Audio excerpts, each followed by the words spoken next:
Touchline. I'm your host, Anthony Totera. I'm here with the national team coach of Canada of the Paralympic team, Drew Ferguson. Drew, thanks for joining us here on Touchline. Yeah, thanks for having me.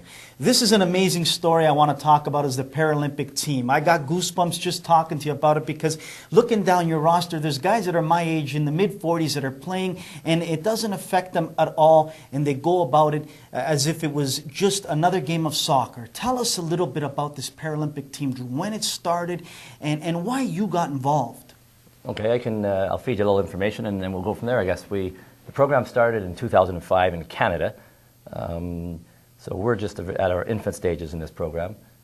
I believe the program started worldwide since probably somewhere in the 60s or 70s. I can't tell you the exact number, actually. So the Hollands and the Englands and the Scotlands have been playing for years and years and years and years.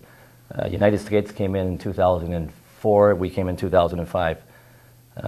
How I got into the program was I was a retired coaching from the Canadian Soccer League. Yes. After a lengthy career in the game, and then I was back in my hometown, Powell River, British Columbia, and I was approached by somebody on the board of directors from an association called the Canadian Cerebral Palsy Sports Association. Just came up to me on the soccer field and introduced himself and basically said, how would I like to run this program? So realistically, I didn't even know what the program was. I knew nothing about cerebral palsy, for sure. I knew nothing about it. So went home, did a little bit of research, got in touch with them and said, well, their first training camp in 2005 was right at this center, Vaughan Center. So I agreed to fly here and have a look at them.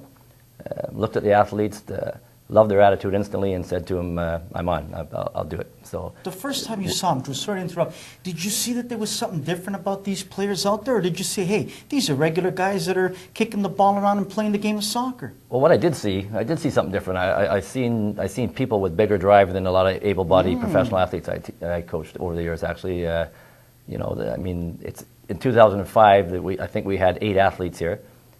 Our pool now is about 64 to 68 athletes we have. And there's only 2 players, I believe. I thought there was only 1, but I believe there's 2 players that are still in our program from 2005. When we started this program through the Canadian Cerebral Palsy Sports Association, back in 2005, we would have been getting athletes that had cerebral palsy, but were not necessarily soccer players. Now the program's become so big, we now have soccer players who have cerebral palsy, and that's a big deal. Now, Drew, USA and Canada are rookies in this Paralympic competition all over the world, but it's great that they've gotten involved, and they've gotten involved with money backing them and helping them in many different aspects. But let's talk about how unique it is to come and try out for a team like this. You've got to explain it to the viewer out there. If there's someone out there that wants to come for a tryout, there's got to be some things that have got to come into place for them to be able to try out. Explain that to the viewers. Yeah, what we have basically is, I wouldn't even say we have open trials. We do have the provincial associations, soccer associations, and cerebral palsy associations do have weekend events where they come out and play soccer and try to get the youngest kids involved in it, and then we try to monitor them and go from there. We have a recruiting system set up that we're still building, trying to get people as the Ontario Soccer Association and their technical staff and their coaches. We're trying to educate them now so that they can see a boy who's playing soccer on the field out here on a Saturday afternoon. They might say, geez, that boy might have cerebral palsy. And then they would contact us, and then myself or the coaching staff, we would fly out and have a look at that person if we thought they were at the level.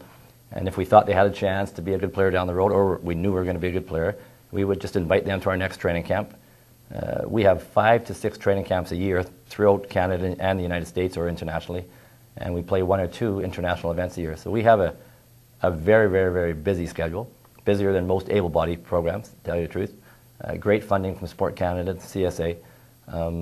So yeah, there's, you know, we were talking with Guy earlier on yesterday, and we said there's people that, I mean, these athletes, these are very good soccer players now. You know, most of them could play university soccer. That's where the level's at now. But there's people there traveling all over the world. You know, they're going to be in Portugal in 2 months. They're going to be in Las Vegas next month. They're going to be in Holland in June.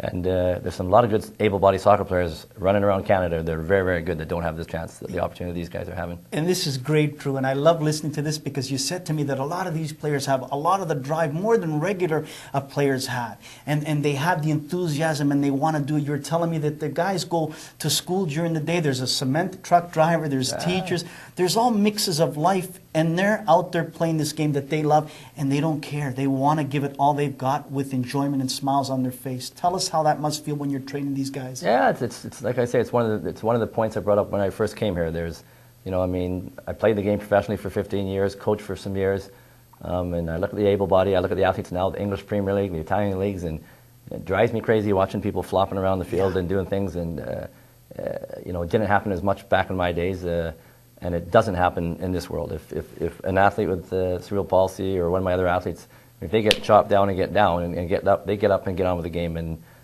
in fact, to the point where I used to say, "Are you okay?" And they didn't like that. That was I didn't have to ask them if they're okay. Love that. They got up with it, and if they look at you and ask you to come off the field because they're hurting, I guarantee you they're hurting. So yeah, their drive is amazing. They've gone through their life, even though it's a minor disability.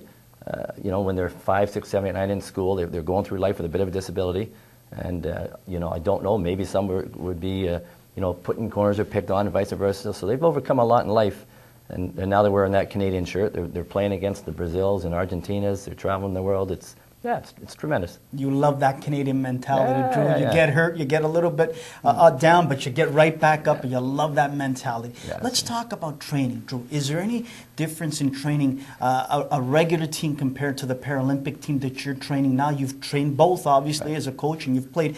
Is there some differences that the viewer out there would like to know? No, the only difference that we change is basically they play 7-a-side versus 11-side. Okay. And there's only 2 different basic rules. There's no offsides. Oh, okay, right? interesting. So coaching philosophies are obviously a little bit different. And throw-ins, because some of them have not full use of one hand, so they're allowed to bowl. They're allowed to bowl the ball on throw-ins. And it's basically only 2 rules.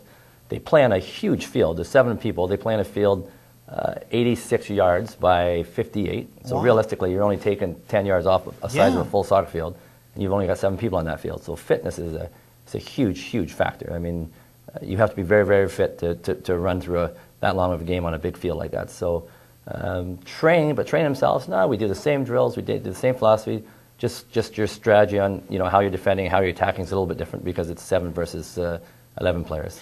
Now, compared to the rest of the world, where does Canada fit in, let's say, from the elite to, let's say, the middle of the pack? Are we getting better and better, or how is it? Who are the top nations right now in Paralympic soccer? Well, we've done very, very well, actually. It's, a good story, just to let you know, is when we started in 2005, it was the year of the World Invitational, it's called, and it was our first event ever. So all of my players would never even been to an event like this. They wouldn't even know. So our first game was against the United States. They beat us 6-0. Should have been 10 or 12-0. And then we went on and played Russia and a few other teams and had not a lot of success, but they gained some experience. That was 2005. In 2007, in Brazil, 2 years later, we beat Brazil 1-0 in the bronze medal game and left Brazil with a bronze medal. So in 2 years, we took a team from getting thumped by teams to a bronze medal in the Para-Pan Ams, and we're ranked 12th in the world right now. So we're doing very, very well. Very well. That is very good. Now, do you see the younger the younger men on the team pushing the guys that are in their mid-40s like myself, or do you see a good camaraderie of mix of older and younger players on the team that are helping one another and pushing for the right cause? Yeah, that's a good question. We're at the point now where even 2 years ago we had 30, 40 people in the pool, but the main 12 knew they were quite comfortable in that program, and they knew they weren't going to lose their jobs because nobody was pushing them that hard. We now have a larger pool where people are pushing each other now. That's why our training camps are much more fun now, because people know if they don't do the business, they're probably not going to go on the next trip. So we're doing well that way. The older boys the older players we have on the team are very, very good experienced players, some former professional players. So they're cagey veterans. The younger guys are fit and full of vinegar, and the combination between the two is awesome, yeah. Drew, just listening to you, watching you, show a lot of passion, a lot of enthusiasm. You're so happy to be coaching these men, and you're proud to do it for your country. I remember you in the Canadian Soccer League, and you were happy coaching them and playing. But there's something different about Drew Ferguson, just talking about these Paralympic players, and I love that. Why is it? Well, hopefully we coach the same way wherever we are. I think with this role, I like it a lot because one, you're technically you have to teach some of these players. You know, some of these players only have a use of 1 foot. I shouldn't say use of 1 foot, that's wrong. They can run full speed, but they may have a hard time trapping the ball or kicking the ball with one of the other feet. So we spend a lot of time actually coaching technically what they're doing. You know, I look at professional players sometimes. They can't kick with both their feet very well at times. Right. Maradona wasn't very good with 1 foot, if I remember right. That's right. But we have to teach that along with teaching the tactics and the strategies we play. So a lot of it's the basics, Drew. Yeah, again. Well, you know, I say it sounds misleading, but I say sometimes it's like teaching a 6-year-old how to play soccer. Interesting. And that doesn't sound right, but you're teaching some that way. Yet they're still, you know, you're trying to teach them to take them to the highest level, which some of our athletes are at the highest level. So it's very rewarding to take kids that, you know, we just did this in Florida. We took the video camera down. We were trying to teach some of the new kids that are kicking, and their technique wasn't right. We video cameraed my style. We put their cameras and we put them together and tried to show it. And, you know, one boy could only kick the ball 20 feet 2 years ago. He's now kicking the ball 40, 50 yards in the air. I love that. Love it. But he would never be able to do it if he's technically not correct. So, you know, you see that, and all of a sudden he kicks the ball and it goes flying over there, and you're looking and you look back at the other coaches and you go, phew, you know, it's totally cool. So, yeah, very rewarding that way. But saying that, we still, you know, you need results. Sure. And you got your team done. So. We've done very, very well, but there's still room to go.